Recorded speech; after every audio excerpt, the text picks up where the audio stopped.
I forgot to shut off the alarms in my phone and got interrupted there. One voice said, okay, come back to it later. You did enough. No, I want to finish it now, get it done. Because that's kind of the theme.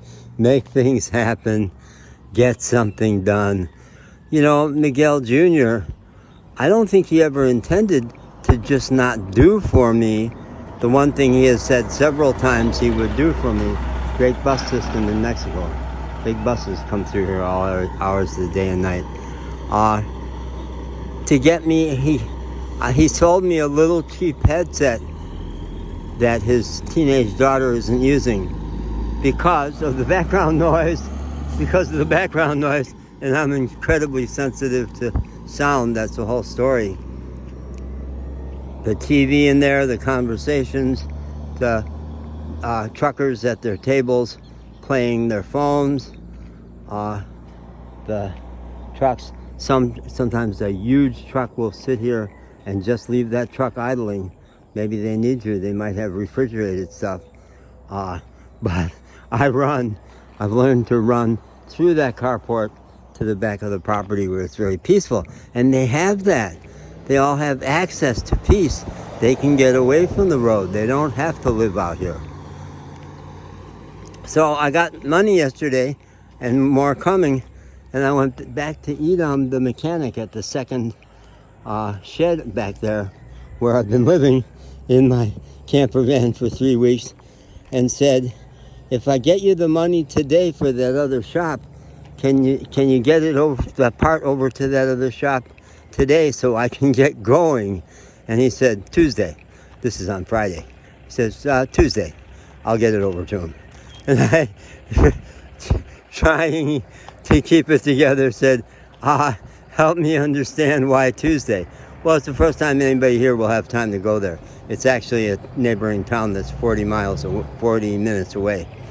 And I said, if I can find a way to get it there,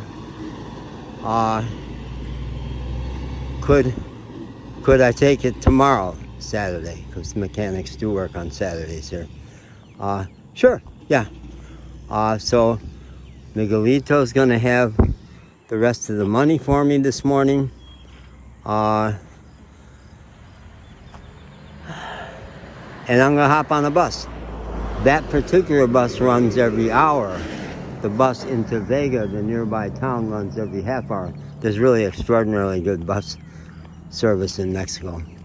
So I'll go back to Martinez. It means doubling back. It means going back into my personal history, into the last place I was with my dog before my dog went away. It's going to mean some crying. It's going to be tough for me. But Martinez is a really interesting mountain town full of agriculture. Lots and lots of people in their pickup trucks going out into the fields to harvest all the crops. It's a pretty cool place. And there's an AT&T store there. I may jump to AT&T. I've got problems with my phones. I've been sitting here with no functioning phone. I don't have phone service because my phone got stolen a month ago. What's the old movie Shangri-La? You have to stay there because if you leave, the magic goes away and your body dissolves. The Jim Carrey movie where he's growing up and living on a TV set and he doesn't know it. How many of us are doing that? How many of us, our life is a TV set up for us and we don't even know that we're just a player in the show. It's worth asking. It's worth asking. Nobody here knows that this is just how it is. We live in this very strange place. It's not strange to us. No. And I was so charmed by the beingness which they've got down. They've got beingness down. They're great at it. They are happy. But I could not be happy here. I was for a long time. I really was. I was extraordinarily happy. And then I realized this isn't me at all. Mexico City may not be me. I may skip that. It may be just a bit too big for me. but San Miguel de Allende, and my dream of the Yucatan Peninsula.